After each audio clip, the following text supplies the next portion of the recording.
In questa occasione mi occupo di mostrare quale dovrebbe essere il modo corretto per approcciarci alla nostra mancanza di libero arbitrio, dove per mancanza di libero arbitrio dobbiamo intendere il fatto che le azioni che compiamo sono sempre e solo le uniche che avremmo potuto compiere, e questo perché sono univocamente determinate da ben precise leggi della natura che, se conoscessimo, ci permetterebbero perlomeno in linea di principio di prevedere tutti i nostri comportamenti futuri. Innanzitutto non dobbiamo cadere nel pregiudizio secondo il quale la mancanza di libero arbitrio ci toglie un qualche potere, perché se il libero arbitrio non esiste, allora noi il libero arbitrio non l'abbiamo mai posseduto e dunque la potenza che abbiamo sempre pensato di avere sulla base delle nostre esperienze rimarrà tale e quale. A cambiare sarà solamente la consapevolezza che avremo di quella potenza, perché conosceremo meglio la sua origine e sapremo che essa è il diretto risultato della strategia di sopravvivenza seguita dal nostro sistema nervoso per come è in grado di applicarsi momento dopo momento alle situazioni della nostra vita. D'altro canto, proprio perché il nostro comportamento è determinato dalla strategia di sopravvivenza del nostro sistema nervoso, abbiamo la possibilità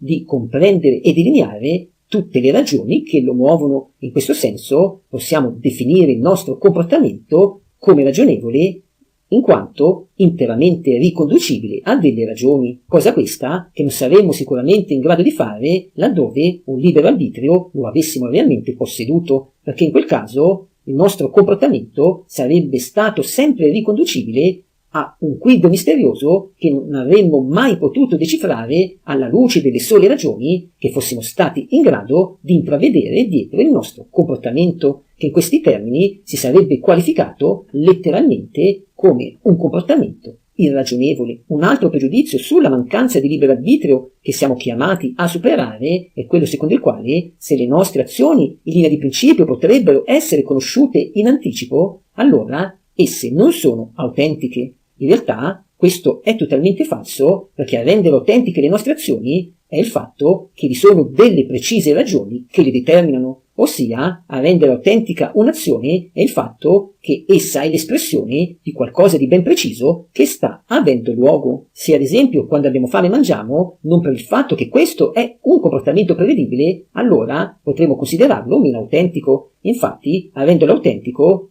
è il suo essere l'espressione di una volontà che sta realmente avvenendo in quel momento, perché se in quel momento noi mangiamo perché abbiamo la volontà di sottrarci al dolore della fame, sarà proprio questa volontà che renderà autentico quel comportamento. In conclusione, sebbene la mancanza di libero arbitrio ci precluda la possibilità di autodeterminare la nostra adesione a questa concezione del nostro comportamento, è comunque utile essere a conoscenza del modo corretto di intendere tali concezioni, andando al di là di tutti i pregiudizi che in genere determinano un modo sbagliato di intendere la mancanza di libero arbitrio. Detto questo, penso di aver affrontato adeguatamente il tema di questo video, vi ringrazio di avermi seguito fin qui, vi do appuntamento ai prossimi video, ciao a tutti!